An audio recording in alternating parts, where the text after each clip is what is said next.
Welcome to round 3 of the Parenting Roundabout podcast for the week of July 26th. I'm Nicole Erdix, and I'm here with Terry Morrow. Hello. And Catherine Holeko. Hello. We're mums of teens and young adults, and when it comes to parenting, we've been there, done that, bought the t-shirt. But we're still waiting for that day when we'll reach the finish line and have no further need to lay down in a dark room with a wet rag over our eyes, worrying about something or other.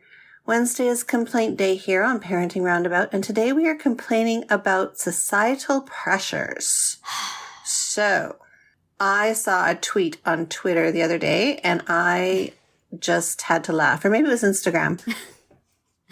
Or it was a meme or a tweet of a meme or something along those lines. But somewhere on the great wide internet you saw this. Yes. Some lovely lady named Holly Bourne said on this tweet or Instagram post, "We need to sleep for 8 hours a day, work for at least another 8, add in a commute, walk 10,000 steps, meditate, buy food, and cook and wash up times 3, shower at least once, socialize, hoover, clean and tidy, and laundry.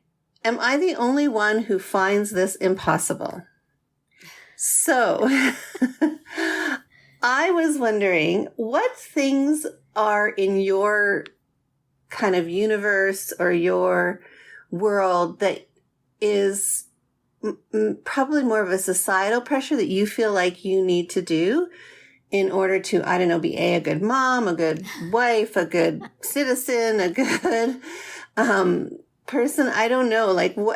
I feel as moms, there's a lot that's expected that we need to live up to.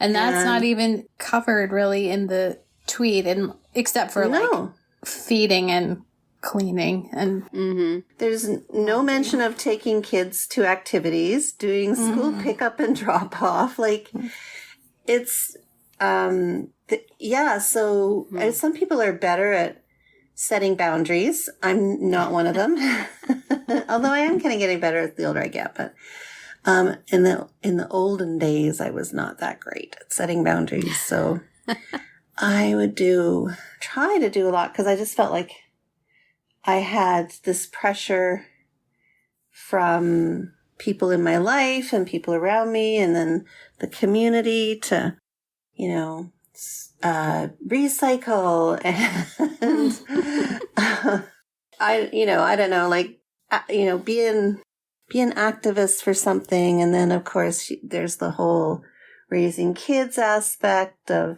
making sure they're in enough school activities, making sure they're enough extracurricular activities, making sure they're getting enrichment, or making sure they're not in daycare for too long. There's just so much stuff that it was just constantly thinking about, like, going on in my head. So, yeah. Do you ever feel that?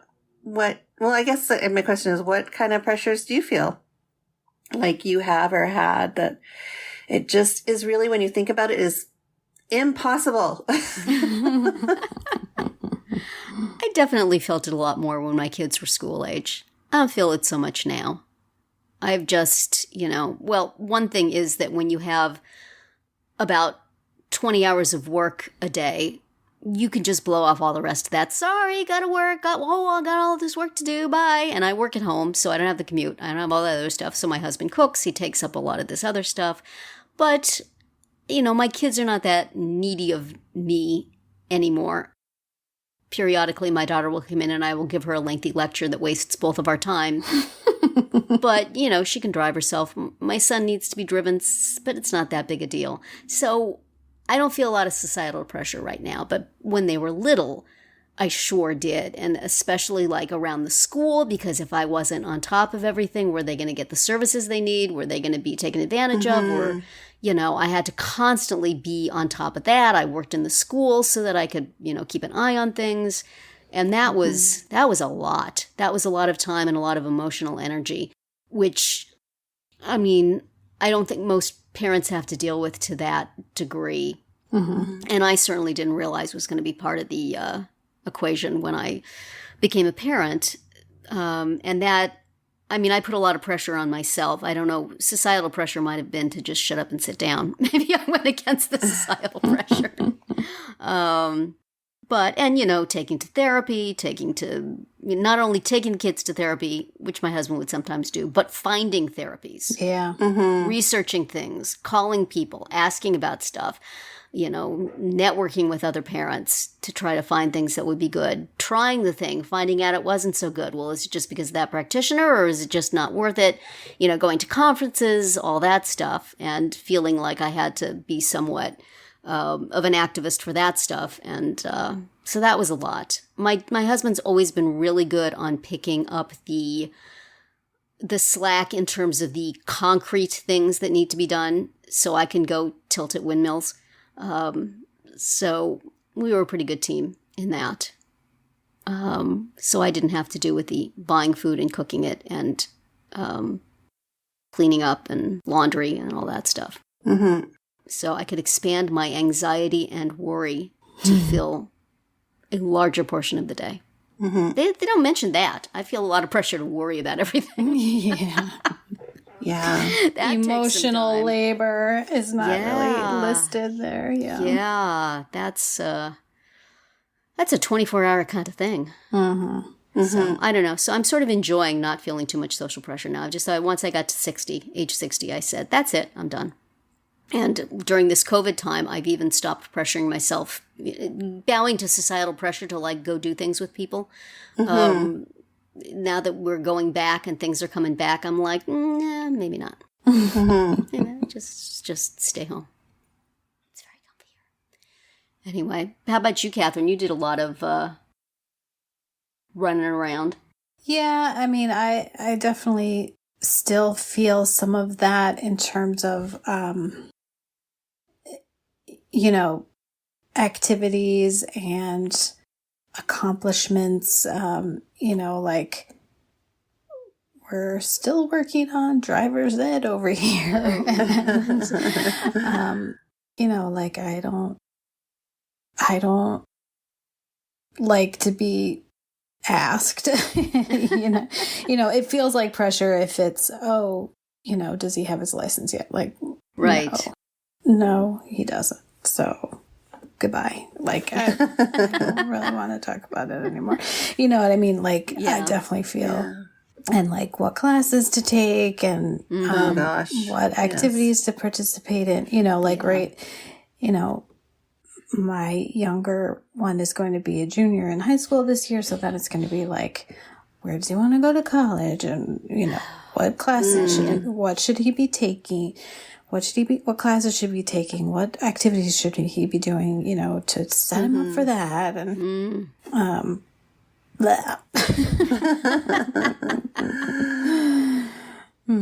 and like, you know, he's very different from his sister, like in terms of self-starting and, you know, how much do I push on that and how much do I let him be his own person and make his own decisions and stuff like that. So I definitely feel that. Yeah. For sure. Interesting. What about like for you as a person? Like, I mean, I feel obviously the pressure to exercise, Yeah. eat well, those standards, but I feel societal pressure to watch a lot more TV than I have been watching. Everybody's talking like, everybody's watched these things. Let's all talk about them. Like, right. I don't care about spoilers, but it's just like, I feel like everybody is doing something and I'm home. You feel kind of left out of the conversation. Yeah. But I don't have the time or really the desire to pursue all the stuff. And of course, now when there's so much stuff, it's not like just there's one show that everybody's talking about. There's like 50 shows that everybody is talking about. And they're like 5 seasons or 6 seasons of them. Right. So I don't know. I feel like I am not doing my societal duty by having watched all this stuff. But, you know, fortunately now I'm giving myself a break on things. But yeah, health and keeping track of health stuff and, you know, advocating for myself for health stuff and, you know, keeping track of other people's health. And it's a thing. And, you know, eating well and trying not to obsess over whether other people in my household are eating well. Yes. Because there is now societal pressure not to do that. Right. Yeah, Don't say those things, Mom. Don't care about what they're putting in their mouth. It's not cool. Right. Yeah, that happens in our house as well. And yet, I really don't want her to have diabetes and a heart attack. Don't I get to say something? Right. No, you don't. No, you don't. It's uncool. Stop it. I may decide to buck that societal pressure, honestly. I'll be one of those people. That is a whole nother podcast. Mm-hmm. Yeah, and things like, I don't know, like our neighbor mows his lawn meticulously and frequently. Oh, yes. So, I think a little bit more my husband, but even I am like, oh, we better mow our lawn. Like, you can clearly see that it needs to be done compared to his. So We just got, within the past, I guess, year and a half, we got new neighbors on either side of our house, and both of them have done huge projects to fix up their house and fix up their property, decorate their backyard, do all this great stuff, and we just look like the derelict house in between with the bushes that are overgrown in the back, and there's nothing in the backyard, and the front siding probably needs to be replaced. Our house looks so ugly the more they fix their houses up. stop that. And we're not going to do anything about it because we're in the position where we're just going to live in this house till we die, and then somebody else can fix it up. But they're in the like, we got a house. Yes. Yeah. Let's do all these things. Yeah. So yeah, we're just, by doing nothing at all, we are falling into decline. Just by the raising of the houses around us. So I feel a little bit of societal pressure I often think maybe I could like pay them to come and fix our house. Right. You guys We saw how well you did on yours. Gosh, the people next on the one side just did beautiful, beautiful things to their yard. And our yards are not that big, but they have benches. They have like a little she shed. They built a balcony out of where there was not a balcony, and then a patio underneath it. It's just gorgeous. That's and amazing. Ours is still a bunch of overgrown grass and a patio table that squirrels have eaten the filling out of the chairs. Feeling a little societal pressure there to step it up. Keep up with the Jones. Yeah, we just got Joneses on either side. It's a little complicated. Yeah. But good for them. I mean, I'm happy for them that they have beautiful spaces. But You need neighbors that are just going to set the bar low. yeah, that's right. They're going to come in and just, Yeah. sprayed a coat of rust all over everything. That'd been much better. Yeah. There's shiny new siding everywhere. Oh, well. I'm feeling some pressure to wrap this episode up. What about you guys? Imagining our listeners going, enough, I got things to do. That's it for today's Round 3. Tune in tomorrow when we'll obsess about non-toxic parenting advice, and then on Friday to see what we've come up with for our Roundabout Roundup picks this week. Find all our episodes at parentingroundabout.com and talk back in the comments there, on our Facebook page, or on Twitter, where you'll find us at Roundabout Chat.